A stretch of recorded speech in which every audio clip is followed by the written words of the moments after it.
Lambda max is the wavelength at which the electron emits the highest intensity when returning to the ground state of a previously excited atom.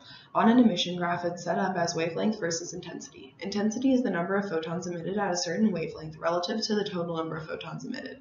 Wavelength represents the wavelength of the photon emitted, which determines the color of the photon emitted.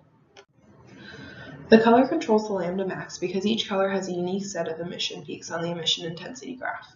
The color determines both the lambda max and the various other peaks that may exist on the graph. At a given lambda max, multiple colors can exist because the lambda max only represents the highest peak within an emission spectrum, not including all of the lower peaks that contribute to the color of a substance.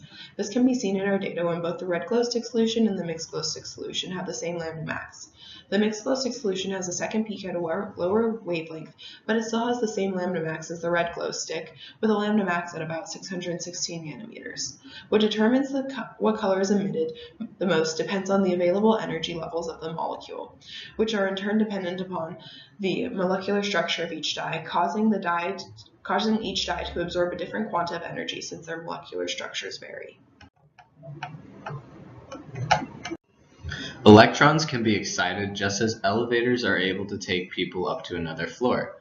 Elevators will go up and down specific floors based on which button is pressed. Likewise, depending on the specific amount of energy added to an atom, the electron will jump a specific amount of energy levels. Additionally, just like an elevator, electrons will not stop between floors or energy levels as they require a specific quantity of energy to jump. This is why the peaks occur at specific wavelengths, because wavelengths are inversely proportional to energy. Electrons will not remain at the excited state and will return to the ground state, causing an emission of light. This is like when an elevator returns to the bottom floor to pick up more people. In other words, the ground floor of an elevator can be compared to that of an electron at its ground state. For the electron, it's more energetically favorable to be there as the state requires the least amount of energy. Likewise, for the elevator, it's more likely to be on the ground floor as that's where most of the people are.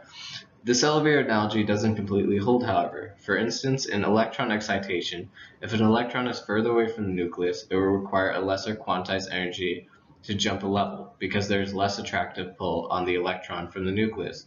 For instance, the electron would have to absorb less energy to jump from level 1 to level 2 than from level 3 to level 4. With the elevator, all floors are showing to be equal distance apart, thus not completely showing the different amounts of energy needed to jump between higher levels as discussed before.